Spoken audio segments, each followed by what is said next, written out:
다 함께 찬송가 445장 함께 찬송하겠습니다.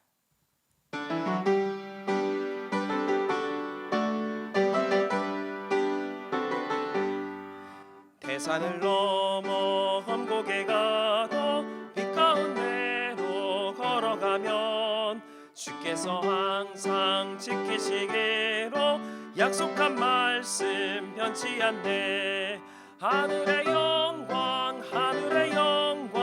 나의 맘속에 차고도 넘쳐 할렐루야를 힘차게 흘러 영원히 주를 찬양하리. 캄캄한 밤에 다닐지라도 주께서 나의 길 되시고 나에게 맑은 빛이 되시니 길 잃어버릴 염려 없네. 하늘의 영광 나의 맘속에 차고도 넘쳐 할렐루야를 힘차게 불러 영원히 주를 찬양하리. 광명한 그빛 마음에 받아 찬란한 천국 바라보고 할렐루야를 힘차게 불러 날마다 빛에 걸어가리. 하늘의 영광 나의 맘속에 차고도 넘쳐 할렐루야를 힘차게 불러 영원히 주를 찬양하리. 찬송가 268장 힘차게 박수하시면서 함께 찬송하겠습니다.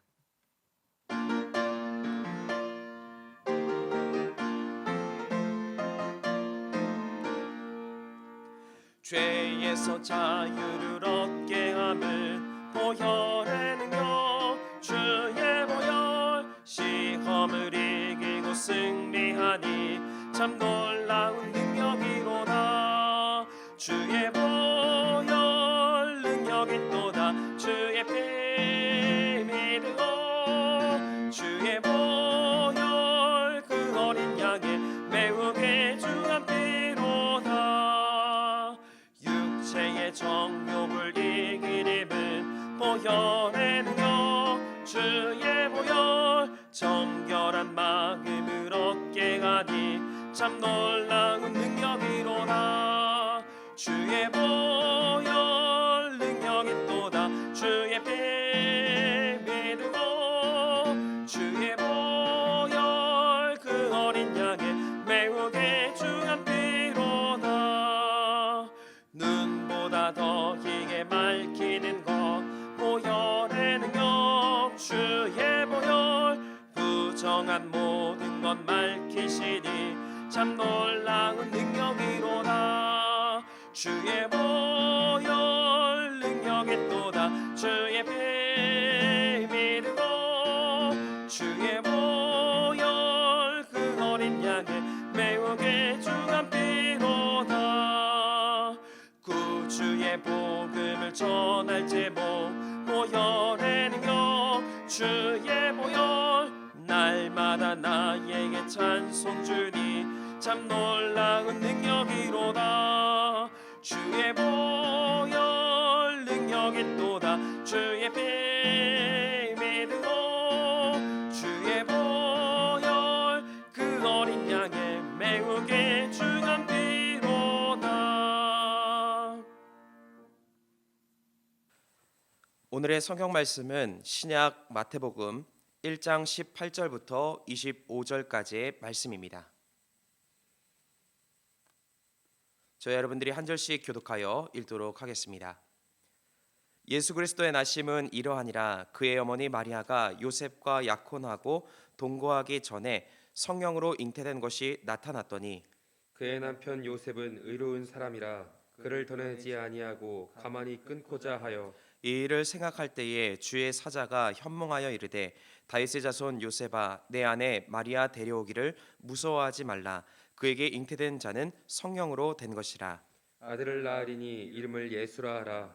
이는 그가 자기 백성을 그들의 죄에서 구원할 자이심이라 하니라.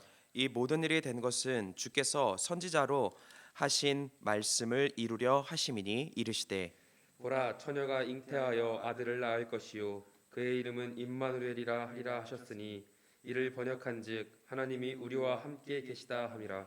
요셉이 잠에서 깨어 일어나 주의 사자의 분부대로 행하여 그의 아내를 데려왔으나 아들을 낳기까지 동침하지 아니하더니 나음의 이름을 예수라 하니라.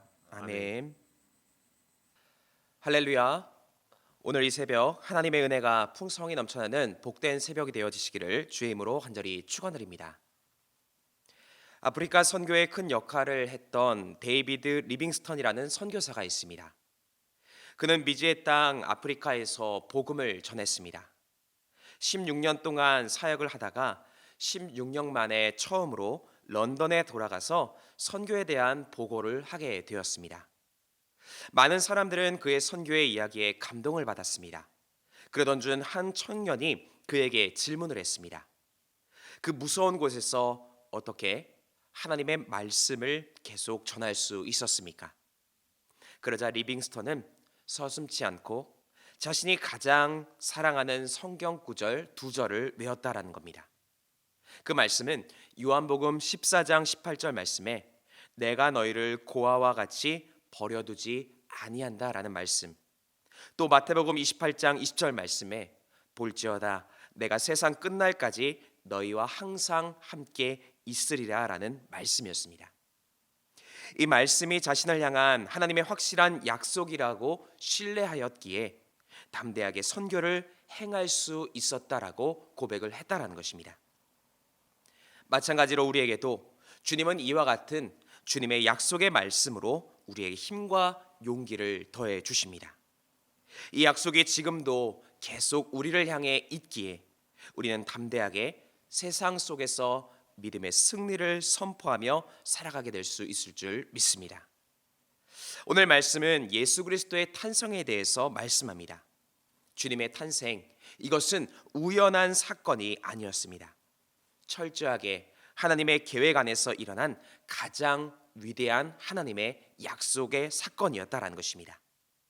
연약한 사람들을 구원하시기 위해서 철저하게 계획되어진 약속이면서 그 약속을 이루시기 위해서 예수님을 이 땅에 직접 보내주셨던 것입니다. 즉 하나님은 약속하시고 반드시 이루신다라는 것을 우리에게 알려주신 것입니다. 그리고 그 약속은 지금도 계속 우리에게 이어지고 있고 그 약속 때문에 우리가 주님의 은혜 안에서 오늘도 살아갈 수 있게 되는 것입니다. 그렇다면 약속이 되신 예수님은 우리에게 어떤 힘과 능력을 부어 주시는 것입니까? 먼저 첫 번째는 주님의 약속은 우리의 생각을 뛰어넘으신다는 겁니다. 본문 18절은 이렇게 기록합니다. 예수 그리스도의 나심은 이러하니라. 그의 어머니 마리아가 요셉과 약혼하고 동거하기 전에 성령으로 잉태된 것이 나타났더니. 예수님의 탄생은 일반적인 탄생과는 다른 매우 특별한 탄생이었습니다. 즉 처녀였던 마리아에게 성령께서 임하셨고 그로 인해서 예수님께서 잉태하게 되셨다라는 겁니다. 처녀가 잉태한다라는 것, 이것은 의학적으로나 과학적으로는 불가능한 사건입니다. 하지만 이 불가능이 주님 안에서는 가능케 될 수 있다라는 것을 말씀하고 계시는 것입니다. 그리고 하나님께서 약속하신 것이라면 우리의 생각으로는 도저히 불가능해 보인다 할지라도 그것이 분명히 이루어지고 성취될 수 있다라는 것을 말씀하고 계시는 것입니다.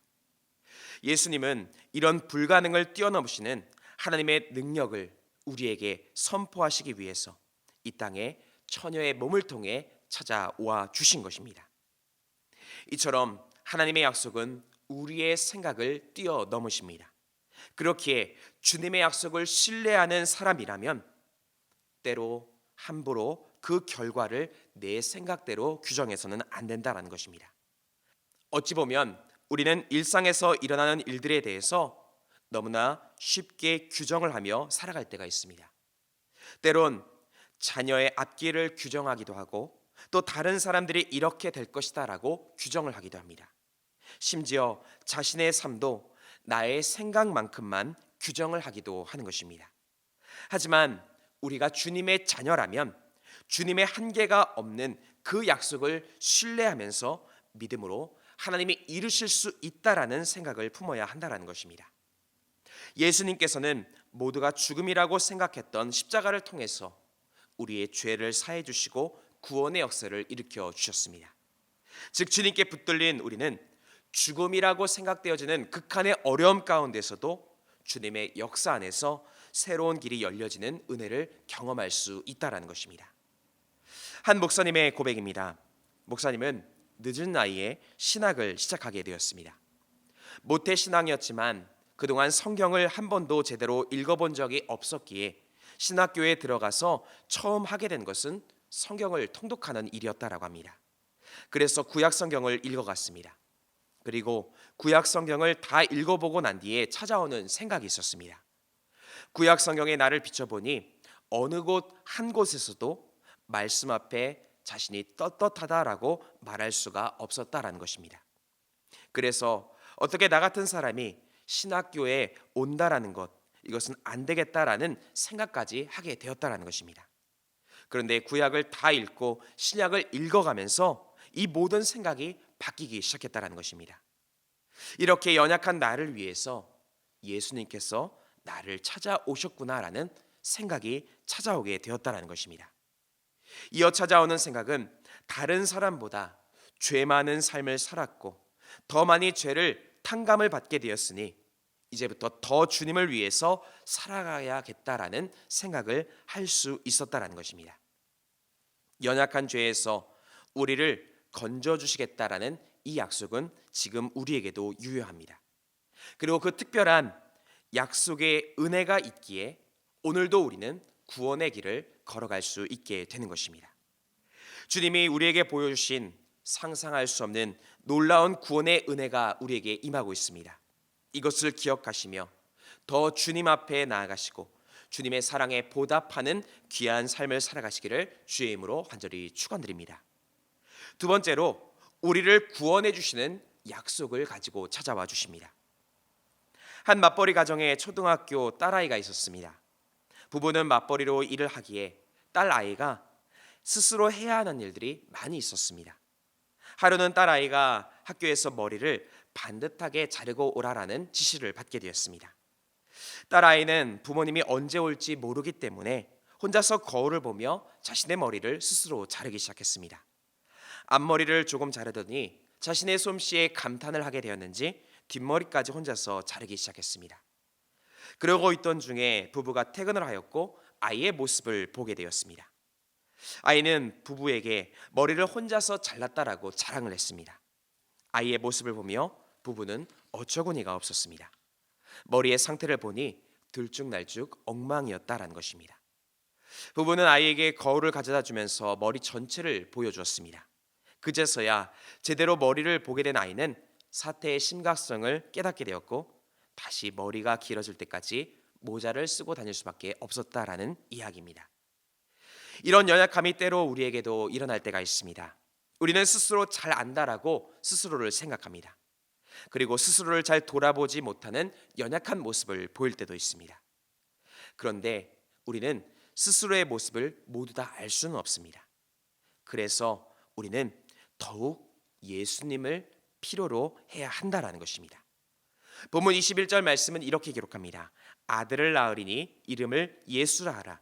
이는 그가 자기 백성을 그들의 죄에서 구원할 자이심이라 하니라. 이 말씀이 저에게 이렇게 들려져 왔습니다. 너희 구원자를 예수님으로 하라. 그리하면 너가 구원을 받게 될 것이다.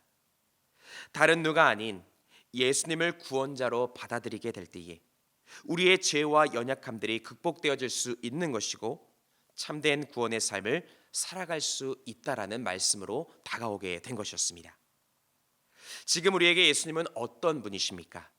나를 구원해 주실 하나님의 약속으로 예수님을 받아들이고 있으십니까? 요한복음 3장 16절은 이렇게 말씀합니다. 하나님이 세상을 이처럼 사랑하사 독생자를 주셨으니 이는 그를 믿는 자마다 멸망하지 않고 영생을 얻게 하려 하심이라. 우리를 구원하실 분은 오직 예수님이십니다. 내가 나를 구원할 수 있는 것이 아니라 예수님을 믿고 따를 때에 우리는 구원받는 삶을 살아갈 수 있게 되는 것입니다. 바라기는 우리를 구원하시기 위한 그 약속으로 오신 예수님 안에서 주님이 주시는 구원의 축복을 누리시기를 주의 이름으로 간절히 축원드립니다. 끝으로 우리와 함께 하시는 약속이 되어 주십니다. 본문 23절 말씀은 이렇게 기록합니다. 보라, 처녀가 잉태하여 아들을 낳을 것이요 그의 이름은 임마누엘이라 하리라 하셨으니 이를 번역한즉 하나님이 우리와 함께 계시다 함이라라는 것입니다. 당시 처녀가 결혼을 하지 않고 아이를 낳는다라는 것은 사회적으로 결코 허용될 수 없는 일이었습니다. 부끄러운 일처럼 여겨지며 숨겨야 하는 일이었다라는 것입니다. 결국 이 일은 극도로 연약해진 상태를 의미하는 것입니다. 하지만 주님은 그 연약함을 그대로 모른 척하지 않으십니다. 그의 이름은 임마누엘이다라고 말씀해 주십니다. 즉 임마누엘, 하나님이 우리와 함께 계시다. 즉 극도로 연약해진 순간, 의지할 사람이 없는 그 순간조차 하나님은 함께해 주신다라는 약속으로 다가와 주셨다라는 것입니다. 나의 연약함을 아시고 이해하시며 함께 하시겠다라는 약속으로 다가와 주신 것입니다. 시편 121편은 이렇게 고백합니다. 여호와께서 너를 지켜 모든 환난을 면하게 하시며 또 내 영혼을 지키시리로다. 여호와께서 너의 출입을 지금부터 영원까지 지키시리로다. 이 약속처럼 임마누엘이 되시는 그 주님은 지금 우리와 함께하여 주십니다. 그 함께하시는 주님이 계시기에 오늘도 주님의 품 안에서 형통과 평안을 우리는 고백해낼 수 있는 것입니다. 바라기는 연약한 우리를 위해 함께해 주시기 위해서 이 땅에 오신 예수 그리스도를 기억하시고 또 예수님과 함께함을 통하여서 오늘도 위로와 평안과 또 새 힘을 얻는 복된 삶이 되어주시기를 주님의 이름으로 간절히 축원드립니다. 함께 기도하시겠습니다. 사랑과 은혜가 충만하신 하나님, 오늘 우리의 삶에 찾아와 주시고 주님의 놀라운 약속의 삶을 허락하여 주심에 감사드립니다. 주님의 한량없는 그 약속의 말씀을 기억하며 구원받는 삶을 살아가게 하여 주시고 언제나 함께 하시는 주님으로 인하여 힘과 능력을 얻게 하여 주시옵소서. 오늘도 주님 앞에 정성 모아 귀한 예물을 드린 손길이 있사오니 이 예물을 기쁘게 받아 주시옵고 드린 손길 가운데 한량없는 은혜와 축복으로 채우시고 인도하여 주시옵소서. 오늘도 주님께 간구할 때에 우리의 간구를 들어 응답하여 주시고 하나님의 놀라운 약속을 더 신뢰하며 나아갈 수 있도록 인도하여 주시옵소서. 모든 것 감사드리며 우리 구주 예수 그리스도의 이름으로 간절히 기도드립니다. 아멘. 하늘에 계신 우리 아버지여, 이름이 거룩히 여김을 받으시오며 나라가 임하시오며 뜻이 하늘에서 이루어진 것 같이 땅에서도 이루어지이다. 오늘 우리에게 일용할 양식을 주시옵고 우리가 우리에게 죄 지은 자를 사하여 준 것 같이 우리 죄를 사하여 주시옵고 우리를 시험에 들게 하지 마시옵고 다만 악에서 구하시옵소서. 나라와 권세와 영광이 아버지께 영원히 있사옵나이다. 아멘. 이 시간 함께 공동의 기도 제목 가지고 함께 통성으로 기도하겠습니다. 먼저 주신 말씀 의지하여 함께 기도하겠습니다. 또한 나라 민족 위해서 기도하실 때에 특별히 대통령과 위정자들을 위해서 함께 기도해 주시고 이 땅의 평화와 안정을 위하여서 또 질병의 종식을 위하여 함께 기도하겠습니다. 또한 교회를 위해서 기도하실 때에 믿음의 선한 능력으로 승리하는 교회가 될 수 있도록 담임 목사님의 신원의 강건함을 위하여서 함께 기도해 주시고 모든 예배를 위해서도 함께 기도해 주시기를 바랍니다. 또한 우리 가정과 개인을 위해서 함께 기도하시고 또 이웃을 위하여 함께 중보하며 기도하실 때에 병환 중인 환우들 또 어려움 가운데 있는 이웃들을 위하여 함께 중보하며 기도하도록 하겠습니다. 함께 기도하도록 하겠습니다.